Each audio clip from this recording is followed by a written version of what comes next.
दोस्तों, आज मैं आपसे एक बात बहुत ही ईमानदार सवाल पूछना चाहता हूं। क्या सच में पैसा बनाने के लिए बड़ी सैलरी और बड़ी इन्वेस्टमेंट जरूरी होती है?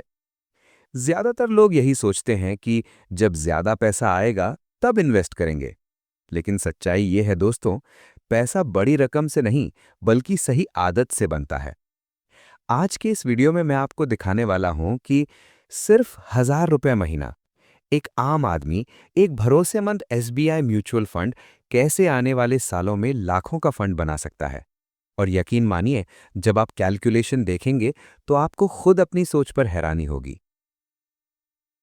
दोस्तों, आगे बढ़ने से पहले एक जरूरी बात। ये वीडियो सिर्फ एजुकेशन और एग्जाम्पल के लिए है, ये कोई फाइनेंशियल एडवाइस नहीं है। दोस्तों, प्रॉब्लम ये नहीं है कि लोगों के पास पैसा नहीं है। प्रॉब्लम ये है कि लोग कंसिस्टेंसी और पेशेंस नहीं रखते। अगर आप हर महीने थोड़ा थोड़ा बचा सकते हैं और उसे लंबे समय तक इन्वेस्ट कर सकते हैं, तो कंपाउंड इंटरेस्ट आपके लिए वही करेगा जो आप खुद मेहनत करके नहीं कर सकते। अब दोस्तों बात करते हैं एसबीआई की। एसबीआई कोई छोटी मोटी कंपनी नहीं है। एसबीआई भारत की नंबर 1 म्यूचुअल फंड एएमसी है, जो 11 लाख करोड़ रुपए से ज्यादा एयूएम, लाखों इन्वेस्टर्स का भरोसा एसबीआई पर है। यही वजह है कि मिडिल क्लास लोग एसबीआई पर सबसे ज्यादा ट्रस्ट करते हैं। अब दोस्तों, आज हम एग्जाम्पल के तौर पर बात करेंगे SBI Contra fund direct plan growth. अब कॉन्ट्रा का मतलब क्या होता है?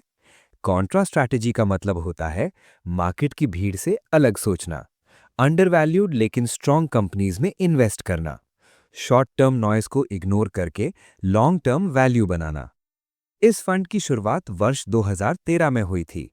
इस फंड की एनएवी यानी नैव 340 रुपए पर यूनिट है। इस फंड की एयूएम 49,837 करोड़ रुपए है। मतलब इतने लोगों ने भरोसे के साथ इस फंड में 49,000 करोड़ रुपए इन्वेस्ट किए हैं। इस फंड की रेटिंग 5 स्टार है। बात करें लॉक इन पीरियड की, तो इसमें कोई लॉक इन पीरियड नहीं है। आप जब चाहें अपने पैसे निकाल सकते हैं। लेकिन अगर आप 30 से 90 दिन के अंदर पैसे निकालते हैं, तो आपको 0.10% एग्जिट लोड लगेगा और 90 दिन बाद कोई एग्जिट लोड नहीं लगेगा। इस फंड का एक्सपेंस रेशियो 0.68% है। ये वो चार्जेस होता है जो फंड आपको पैसों को मैनेज करने के लिए लेता है। मतलब फंड मैनेज करने का चार्ज भी रीजनेबल है। ये वीडियो सिर्फ एजुकेशन पर्पस के लिए है। डिसीजन लेने से पहले एडवाइजर से सलाह लें। दोस्तों, ये फंड आपके पैसों को लगभग 90 प्लस कंपनीज में इन्वेस्ट करता है। इनमें टॉप कंपनीज जैसे HDFC Bank, Reliance Industries, Punjab National Bank, Kotak Mahindra Bank, ITC, Tata Steel, oil and energy companies, GAIL और भी अन्य कंपनी में आपका पैसा डिवाइड होके लगता है। मतलब आपका पैसा एक जगह नहीं बल्कि कई सेक्टर्स में स्प्रेड रहता है। इसे ही कहते हैं डाइवर्सिफिकेशन। ये एसबीआई कॉन्ट्रा म्यूचुअल फंड नीचे दिए गए सेक्टर में इस प्रकार आपके पैसों को इन्वेस्ट करता है। फाइनेंशियल सेक्टर में लगभग 33.2%, एनर्जी एंड यूटिलिटी सेक्टर में लगभग 17.1%, टेक्नोलॉजी सेक्टर में लगभग 12.3%, मटेरियल सेक्टर में लगभग 11.3%, हेल्थ केयर सेक्टर में लगभग 8.3%, कंज्यूमर सेक्टर में लगभग 7.9%, industrial and real estate sector में लगभग 3.9%, रियल एस्टेट में लगभग 0.5। सबसे पैसा डाइवर्सिफिकेशन होता है। इससे रिस्क बैलेंस होता है। अब दोस्तों रिटर्न्स की बात करते हैं, लेकिन याद रखिए, पास्ट रिटर्न फ्यूचर गारंटी नहीं होता। इस फंड का 1 year return 6.26%, 3 year return 21.64%, 5 year में अपने इन्वेस्टर को लगभग 25.39% का रिटर्न दिया है। लॉन्ग टर्म एवरेज 16.53% का रिटर्न अपने इन्वेस्टर को दिया है। दोस्तों, जहां एफडी में 6 से 7% मिलता है, वहीं इक्विटी लॉन्ग टर्म में वेल्थ बनाती है। सिप क्यों जरूरी है? सिप का सबसे बड़ा फायदा है, मार्केट ऊपर हो या नीचे, आप एवरेज प्राइस पर यूनिट्स खरीदते हैं और इमोशनल डिसीजन से बचते हैं। एफडी करें या एसआईपी, तो दोनों को डिटेल में समझते हैं। एफडी में आपका पैसा सेफ रहता है, लेकिन आपको 6 से 7% का रिटर्न मिलता है। दोस्तों, जितना रिटर्न मिलता है उससे ज्यादा महंगाई बढ़ जाती है। म्यूचुअल फंड थोड़ा रिस्क होता है, पर रिटर्न भी एफडी की तुलना में डबल या उससे ज़्यादा हो सकता है। दोनों में सबसे बड़ा फर्क ये है कि एफडी पैसे को बचाती है, जबकि एसआईपी पैसे को बढ़ाती है। म्यूचुअल फंड मार्केट से लिंक्ड होते हैं, इसलिए इन्वेस्टमेंट से पहले फाइनेंशियल एडवाइजर से सलाह जरूर लें। अब दोस्तों आते हैं असली सवाल पर। अगर आप 1,000 रुपये प्रति माह एसआईपी करते हैं और एवरेज रिटर्न मान लेते हैं 16% सालाना, तो 5 साल में आपका इन्वेस्टमेंट अमाउंट होगा 60,000 रुपये और रिटर्न बनेगा 89,000 रुपये के लगभग। और 10 साल में आपकी इन्वेस्टमेंट राशि होगी 1,20,000 रुपये और रिटर्न बनेगा 2.77 लाख रुपए के लगभग। 15 साल में आपका इन्वेस्टमेंट अमाउंट होगा 1,80,000 रुपये, रिटर्न बनेगा 6.72 लाख रुपए के लगभग। असली जादू और फायदा 15 साल के बाद मिलता है, क्योंकि जितना आपका फंड 15 साल में बनेगा उसे डबल होने में लगभग 5 साल लगेंगे। अगर इस एसआईपी को आगे 5 साल के लिए और बढ़ाते हैं तो 20 साल में आपका इन्वेस्टमेंट होगा 2.4 लाख, रिटर्न बनेगा लगभग 15 लाख रुपए के लगभग। देखा दोस्तों, 15 साल में रिटर्न बना था 6.72 लाख रुपए के लगभग, लेकिन 5 साल और एसआईपी को आगे बढ़ाया जाते तो आपका फंड दुगना हो जाता है। दोस्तों, अगर इसे और 5 साल के लिए बढ़ाया जाए तो 25 साल में इन्वेस्टमेंट होगा 3 लाख रुपए, रिटर्न बनेगा लगभग 32 लाख प्लस।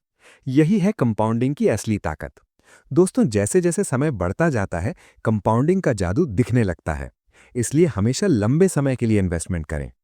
दोस्तों, सबसे जरूरी बात जो आपको पता होना बहुत जरूरी है, अगर आप अपनी एसआईपी में हर साल 10% बढ़ा दें तो रिटर्न में बहुत अंतर आ सकता है। आइए समझते हैं पूरी कैलकुलेशन के साथ। अगर हर साल अपने इन्वेस्टमेंट राशि पर 10% बढ़ाने पर रिटर्न में कितना अंतर आ सकता है। एसआईपी के इस तरीके को ही स्मार्ट एसआईपी या सेटअप एसआईपी कहते हैं। मान लीजिए आप हर साल 1,000 रुपये में 10% बढ़ा दें तो पहले साल 1,000 रुपये, दूसरे साल 1,000 प्लस और 1,000 का 10% 100 रुपये, मतलब अगले साल आप एसआईपी करते हैं 1,100 रुपये की। और इसी तरह हर साल 10% बढ़ाया जाए तो आपके पहले मिलने वाले रिटर्न और अब मिलने वाले रिटर्न में कितना अंतर आ सकता है।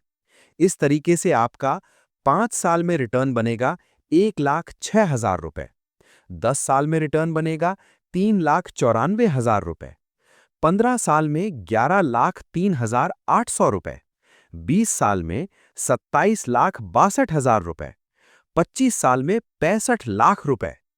नॉर्मल एसआईपी में जो फंड 25 साल में 32 लाख रुपए के लगभग बन सकता है, वही हर साल 10% बढ़ाने पर करीबन 64 लाख प्लस का फंड बन सकता है। आपके द्वारा हर साल 10% अपने इन्वेस्टमेंट में बढ़ाने पर मिलने वाला रिटर्न पहले की तुलना में डबल हो सकता है। दोस्तों, बात करते हैं लगने वाले टैक्स की। तो अगर आप म्यूचुअल फंड से 1 साल के अंदर पैसे निकालते हैं तो आप पर जो प्रॉफिट होगा उस पर 20% टैक्स लगेगा, और अगर आप 1 साल के बाद पैसे निकालते हैं तो 1,25,000 रुपए के ऊपर के प्रॉफिट पर 12.5% टैक्स लगता है। अब बता करते हैं सबसे महत्वपूर्ण गलतियां जो लोग अक्सर करते हैं।